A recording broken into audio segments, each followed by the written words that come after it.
For exactly how many years have we gone without wondering why we start all over again from the beginning, every year, buying new seeds each time spring arrives?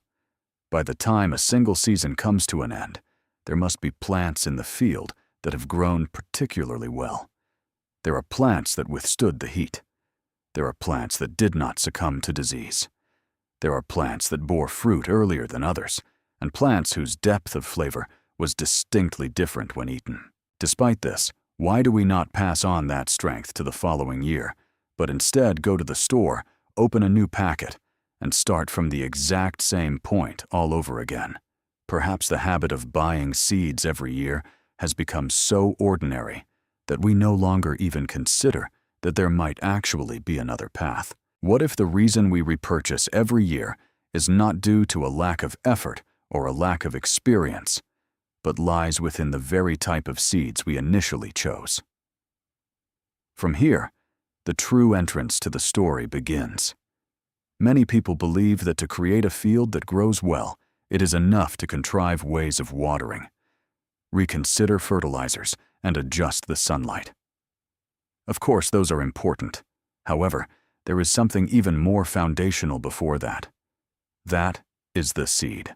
Depending on what kind of seed you start with, whether that field ends with the harvest of just one season, or whether it adapts to the land as the years pile up, changes significantly.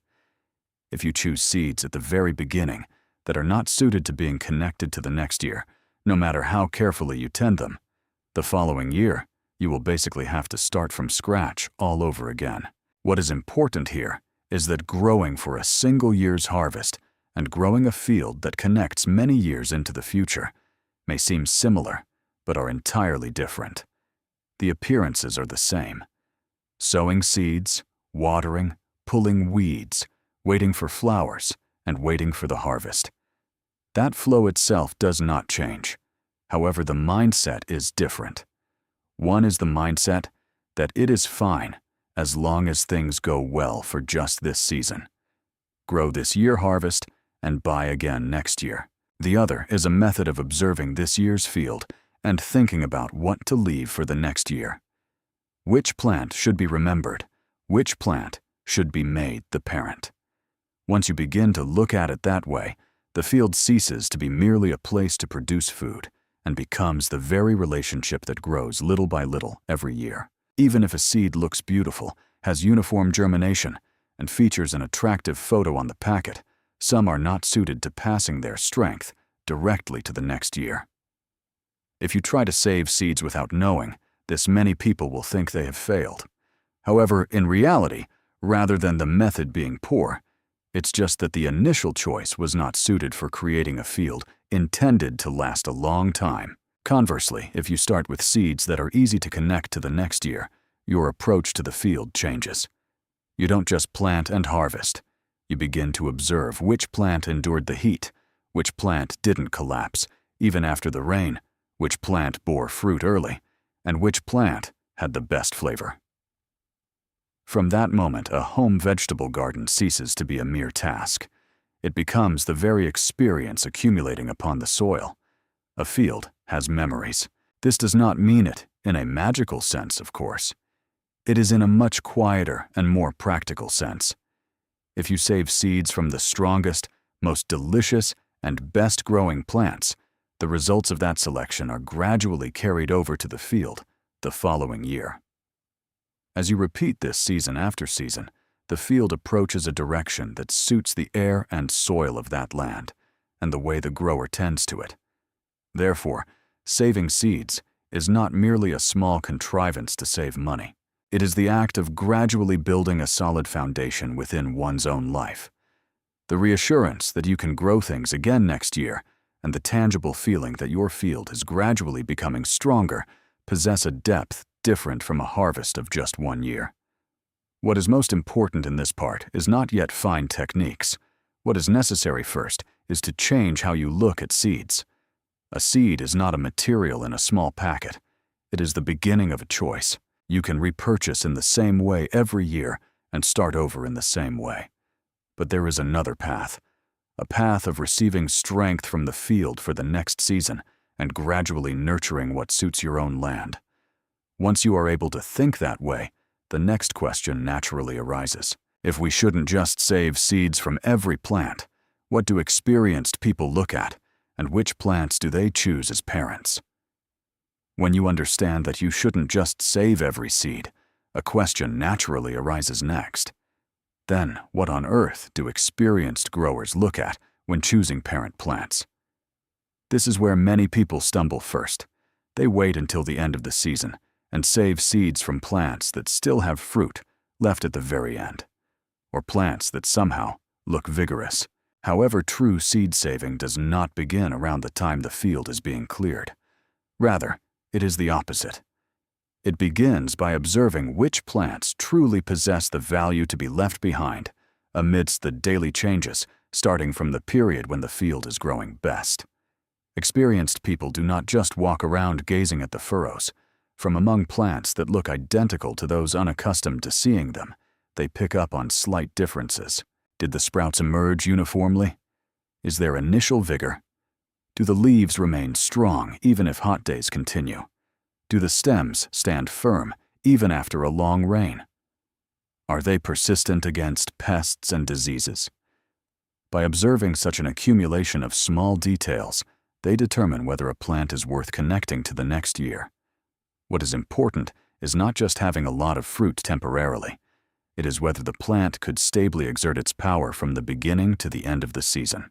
Bearing fruit early is important, and having good flavor is also important. However, what supports these traits is a strength that is unlikely to collapse throughout the entirety. There is a common misconception here. It is the idea that you should just choose the plant that grew the largest. Certainly a vigorous plant looks attractive. However, size alone is not enough. Even if it is large, the flavor might be vague. Even with a lot of fruit, it might be weak against diseases. Even if it looks splendid, it might deviate from the shape, color, or flavor characteristic of that variety. Therefore, people who are good at saving seeds do not just choose conspicuous plants, but properly choose plants that possess the characteristics they want to leave behind. Do you prioritize speed? Do you prioritize flavor? Do you prioritize resistance to disease? If those criteria are clear, choosing parent plants ceases to be a coincidence. Within the field, it becomes a quiet selection of what to hand over to the next season. To carry out this selection successfully, people who have maintained fields for a long time highly value small contrivances. One of them is making a mark. Some people tie a string at an early stage when they find a good plant. Some people mark the stakes. Some people leave brief records in a notebook. The closer it gets to the end of the season, the more complex the field becomes. Leaves get damaged, stems fall over, and similar fruits tend to mix together easily. At that time, if you rely only on memory, you can easily lose sight of the plant you truly wanted to leave behind. If nothing is written on the envelope holding the seeds, that effort will easily blur during the winter.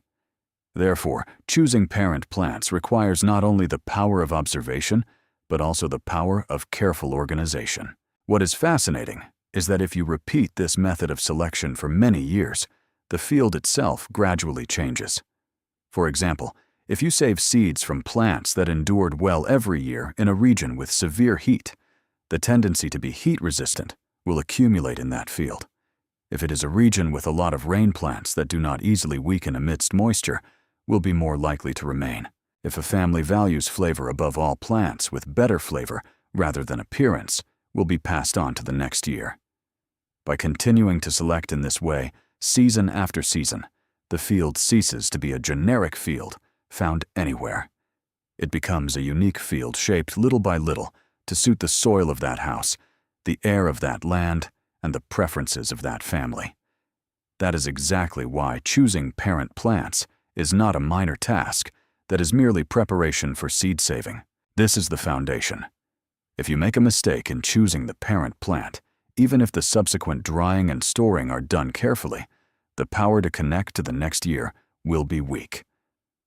Conversely, if you choose correctly here, you could say that the quality of the next season has already begun to be determined at the stage before you even extract the seeds.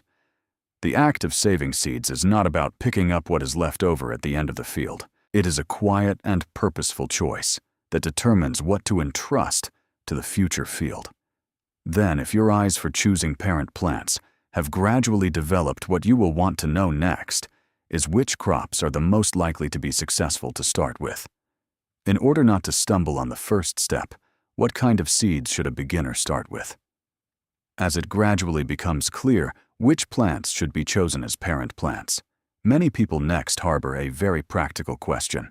It is the question of which crops are the least likely to fail when starting out for the first time. This is very important. This is because if you choose a difficult crop for your first step, seed saving itself will seem troublesome and complex, and your enthusiasm will halt before you even understand its fascination. However, the truth is the opposite. Seed saving is a surprisingly quiet and straightforward task provided the initial choice is good. What is important is not starting with something difficult that looks impressive, but starting with something where initial success is easy to achieve. The first success can be small. That small sense of response becomes the power to move on to the next season.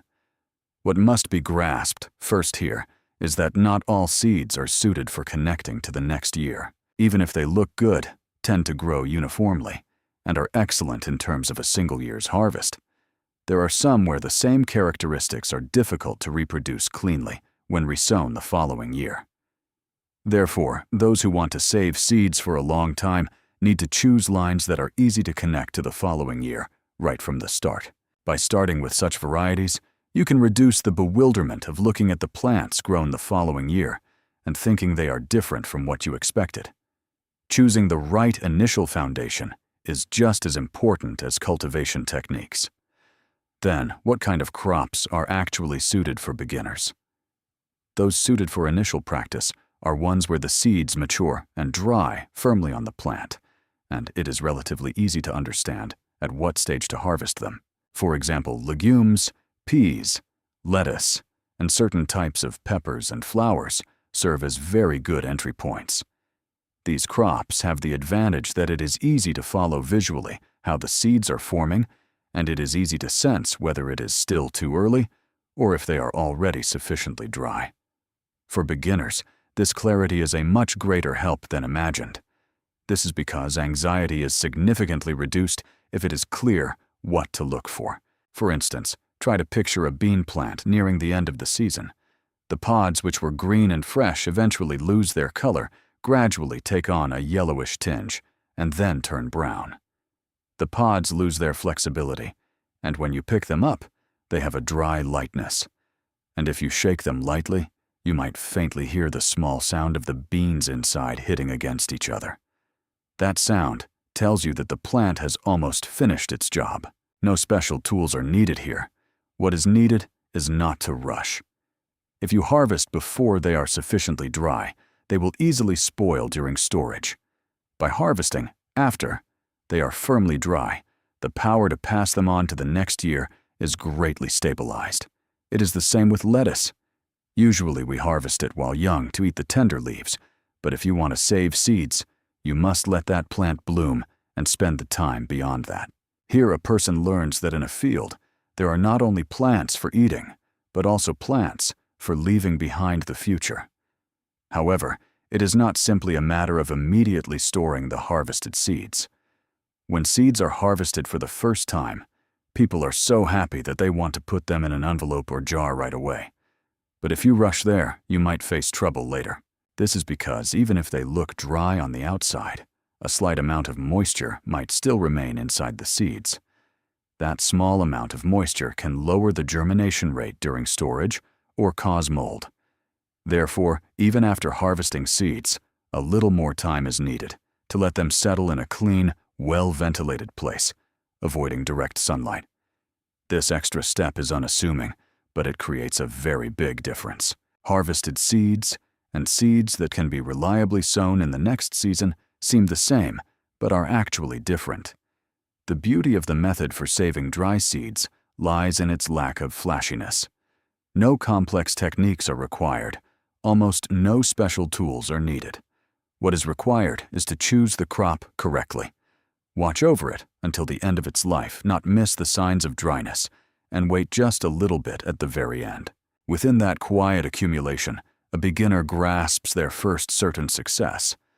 A handful of bean seeds or a few lettuce seeds is fine. When holding that small envelope, many people realize next spring they will no longer rely solely on the store. Once you know that feeling, you naturally want to take another step forward. Then, if dry seeds like beans are the easiest method for beginners to enter, how should tomato seeds, which are enveloped within a juicy fruit, be handled? From there, the next method begins. When they become able to successfully save dry seeds, like beans, peas, and lettuce, many people begin to have a little confidence in seed saving. They begin to feel that they can do it too. However, the question that inevitably comes up next is how should seeds inside a juicy fruit, like a tomato, be handled? Unlike seeds inside a dry pod tomato, seeds are enveloped in flesh and further protected by a slimy layer of gel. Therefore, the method of waiting until they are sufficiently dry to harvest, like with beans, does not work well. Here, for the first time, many people realize that seed saving also has slightly different types of procedures. And this tomato method is also a method that requires a little courage. This is because its appearance during the process tends to make beginners anxious. What you must first know when handling tomato seeds is that the gel surrounding those seeds has a purpose. Inside the ripe fruit, the seeds are not just rolling around. They are enveloped in a moist membrane. It seems as though you could just take them out as they are and dry them. But in reality, if this membrane remains, neither the way they dry nor the ease of storing them can be considered ideal. That is exactly why in many seed-saving practices, a method of lightly fermenting the seeds in gel for a few days is used. Hearing the word fermentation might make it sound difficult, but what you are doing is very rustic. It is the process of leaving it to nature to slowly remove the excess material surrounding the seeds. First, what is important is which fruit to use. Tomatoes for saving seeds are better off being fully thoroughly ripe, rather than just slightly, before they are perfect for the dining table. It is desirable for them to be fruits with fully developed color and flavor, and above all, it is important to take them from a plant you feel you want to leave behind as a parent plant. Cut the chosen fruit and place the seeds and the surrounding gel into a small jar or clean container. Add a small amount of water to it and place it in a warm location away from direct sunlight. After that, you just move it very lightly once or twice a day. Up to this point, it is anticlimactically simple. However, the problem comes after that. After a few days, something like a thin film will appear on the surface, and it might look a bit like mold. People seeing it for the first time usually recoil at this point. They end up thinking they have failed. However, this very scene becomes an important lesson. Even if the appearance induces anxiety, do not stop immediately. In many cases, that thin film is a sign that the process is advancing. The gel enveloping the seeds gradually breaks down the unnecessary materials, gather at the top, and the good seeds sink to the bottom. What is necessary here is not to rush to a conclusion. When the time comes, gently discard the part floating on top. Add clean water, mix lightly, and wash the sunken seeds several times. Then, spread the remaining seeds on a clean surface, to which they won't easily stick, and let them dry thoroughly. You must not rush this drying process either. You will want to put them away immediately after washing them, but it takes time for them to settle all the way to the inside. Only when they are sufficiently dry do they become seeds you can use with peace of mind next spring. The interesting thing about this method is that it doesn't merely teach you the technique of saving tomato seeds. It teaches you the fact that in the field, there are things you cannot judge by appearance alone. Just because it looks a little like mold does not necessarily mean it's an immediate failure. Just because it takes time does not necessarily mean it's a wasted effort. Rather, whether you can watch over it without panicking for just a few days can determine the season ahead. When people successfully save tomato seeds using this method for the first time, many feel a different kind of response than when they were able to save bean seeds.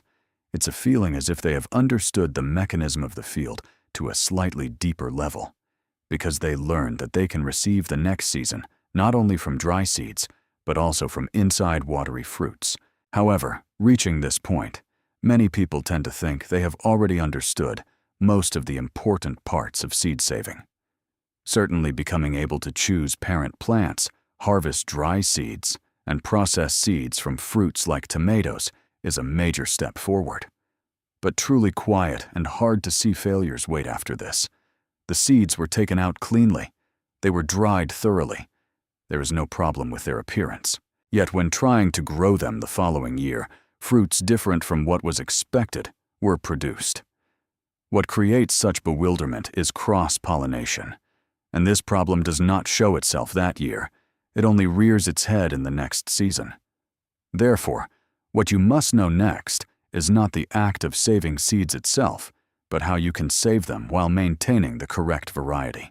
Reaching this point, many people feel they have already largely understood the important aspects of seed saving. They have gradually begun to see which plants should be made parent plants. They have experienced their first success with easy-to-start crops like beans and lettuce. They have become able to calmly handle things with slightly different procedures, like tomato seeds. However, it is precisely at this stage that an even harder-to-see failure awaits. It is not the failure of losing the seeds. It is not the failure of letting them mold. It is a failure that goes almost completely unnoticed during that year. The seeds appear to have been harvested cleanly. You put them in an envelope. You stored them carefully. Yet when you try to grow them the following year, fruits different from what you expected are sometimes produced. What creates this quiet deviation is cross-pollination. What makes cross-pollination troublesome is that the problem is not visible on the spot. In the field during the year of harvest, everything might seem to have gone well. You chose the parent plant. The fruit was good. You dried them. You stored them. However, when you sow those seeds the following year, a sense of wrongness rears its head for the first time. For example, even though you sowed squash seeds that you are certain you saved last year, the fruits that grow might have oddly ambiguous shapes or vague flavors. Even if you intended to pass on the exact same thing as the previous year, that plant had already received pollen from a different variety. Because the appearance of the seeds themselves does not change, it is almost impossible to detect during that year. That is precisely why many people assume it was their own lack of skill. In reality, it wasn't a failure at the very end of seed saving. The shape of next year had already begun to change at the pollination stage before that. What becomes important here is the perspective that crops can be broadly divided into two characteristics. One is crops that easily self-pollinate. Due to the structure of their flowers and how they pollinate, these crops tend to be relatively less susceptible to influence from other plants or other varieties. Tomatoes, beans, peas, and lettuce are often cited as crops that beginners can start with peace of mind. Of course, it does not mean they absolutely never cross-pollinate, but in the initial stages, they fall into a quite manageable category. Therefore, for people with little experience to grasp the feeling of seed saving, starting with such crops is the most natural approach. By reducing unnecessary anxiety and accumulating successes, your eye for observation will also gradually develop. The other type is crops that easily cross with other varieties. These often pollinate with the help of wind and insects. And if another variety is nearby, cross-pollination occurs much more easily than one might think. Squash cucumbers, melons, and corn are easy to understand if you consider them as representatives of this group. For example, suppose you were growing a different variety of squash nearby in the same season. The bees that visit the field do not fly with your convenience in mind. The wind, too, does not know what kind of fruit you desire next year. They simply carry pollen according to the flow of nature. As a result, even if the fruit that year looks normal, the seeds formed inside already harbor a different form for the following year. This is the truly frightening aspect of cross-pollination. The failure is visible only late in the process. But what is necessary here is not to become anxious. Rather, it is the wisdom to not try to do everything at once. If your garden is still small, if your experience is still shallow, you do not have to try to save seeds yourself from crops that cross-pollinate easily right from the start. First, proceed steadily with crops that easily self-pollinate. Choose a good parent plant among tomatoes or beans, harvest the seeds, store them, and grow them again the following year.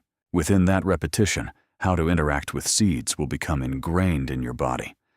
As for crops that easily cross-pollinate, it is perfectly fine to continue buying new seeds for a while, if necessary. That is not a step backward. You are merely following the proper order. As your experience increases, you will eventually become able to consider methods like spacing them apart, growing only one variety in the same season, or staggering the flowering times. However, at first, it is much more important to build confidence in areas where it is hard to fail. What this part teaches is a very simple and major difference. Leaving seeds and leaving the correct seeds are not the same thing. Even if you have a cleanly dried envelope, its contents will not necessarily inherit your desired variety straight away. That is precisely why the more a person cherishes their field, the less lightly they should treat the mechanism of pollination. Nature is abundant, but at the same time it is honest. What we didn't know is also expressed exactly as it is in the next season. Reaching this point, you have gained a general understanding of how to choose parent plants, crops that are easy to start with, how to handle tomato seeds, and how to think about avoiding cross-pollination. Then the final question that remains is not where to take the seeds from, but how to protect the seeds you have taken, how to store them, and how to pass them on so they can maintain their power across time. The answer to that finally comes together in the next part. Reaching this point, your eyes facing the home vegetable garden should be quite different from how they were at the beginning. At first, you might have simply wanted to improve this year's harvest, even just a little. From there, you began to think about which plant should be left as a parent plant experienced initial success with easy-to-start crops like beans and lettuce, and became able to calmly handle seeds from watery fruits like tomatoes. And you also learned that the invisible pitfall of cross-pollination only reveals itself the following year. However, to connect all of these and truly pass them on to the next year, there is one final important thing. That is storage. Even if you choose a good plant, harvest good seeds, and dry them in good condition, if you make a mistake in how you put them away, the seeds will quietly lose their power. And when you reach this final stage, the meaning of seed saving ceases to remain solely within your own field and begins to take on a broader meaning, that of memory and sharing. What you should remember when storing seeds is actually very simple. Seeds prefer conditions opposite to those suitable for germination. When germinating, there is moisture, temperature, light, and environmental stimulation. Conversely, when storing it is better for it to be dry, cool, and dark. The more these three are present, the more easily the seed's life quietly lasts long. It might sound like a difficult technique, but this is not knowledge exclusive to special people. It is the most fundamental way of thinking to keep seeds for a long time. Conversely, heat, moisture, and strong light are three major opponents that gradually chip away at a seed's power. Therefore, if you were to recall the long story of seed saving in a single phrase, you only need to return to these three: dry, low temperature, and dark place. In the guidelines of Colorado State Extension and the University of Minnesota, this concept is emphasized as the foundation of storage. The actual method is not as exaggerated as you might think. Many people first place the seeds in a paper envelope, and on that envelope, they write the variety name, the year it was harvested, and a brief note if possible. Then they place the envelopes together in an airtight jar or container and store it in a place with low humidity. This method has a quiet but major advantage. Paper envelopes easily allow the seeds to settle, and the outer airtight container protects them from changes in humidity in the air. And above all, writing a label is very important. An envelope without a name obscures memories by the time winter passes. Which plant did I take this from? Which year is this from? Is this a line I want to continue next year? When such things become unknown, the significance of your careful observation and selection fades. Organizing is not a dull task. It is a gentle tending to protect the memories of the field. Another thing you should know is that not all seeds maintain their vigor for the same length of time. There are those that are easy to store, and there are those whose power tends to drop relatively quickly. That being said, there is no need to become unnecessarily anxious. However, it is important to consider seeds not as dry objects placed on a shelf, but as living existences that still possess the power to connect to the future. As spring approaches, it is also a good method to lightly test whether the old seeds are still sufficiently usable. By observing the germination of a small number of seeds, you can understand how much you can rely on them in the field that year. By doing so, you can more easily avoid the disappointment of sparse germination after sowing them across the entire field. Colorado State Extension also explains that the lifespan of seeds varies depending on the crop and storage conditions, and the sooner you acquire this sense, the easier it becomes to make judgments. However, if the story of seed saving ends solely within your own home, it is still only half done. What is truly beautiful is when the saved seeds circulate quietly among people. Sharing a little with a neighbor, exchanging with a friend who has a home vegetable garden, bringing them to a community gathering or a small seed swap. Such acts are not merely for the sake of saving money. If a single line is grown in multiple gardens, even if one garden fails, that seed remains in another location. Even if there is a year of disease, a year with too much rain, or a year with severe heat, the possibility of connecting to the next year remains in some field. This itself acts as a living seed bank in reality, even without giving it an exaggerated name.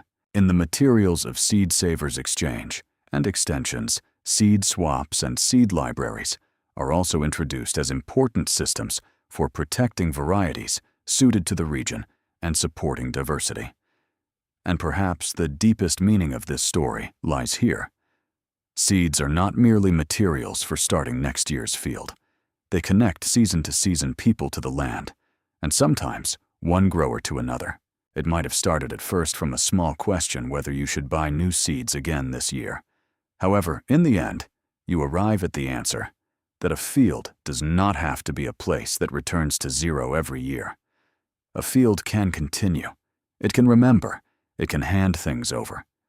Those who have reached this point should no longer see an envelope of seeds with the same eyes as before. What is inside is not just next year's vegetables. It is packed with observations accumulated throughout the season, judgments in choosing good plants, the power to wait without rushing, respect for the mechanisms of nature, and the foundation of a lifestyle gradually being reclaimed into your own hands. Within a small seed, a future much larger than you think is quietly folded.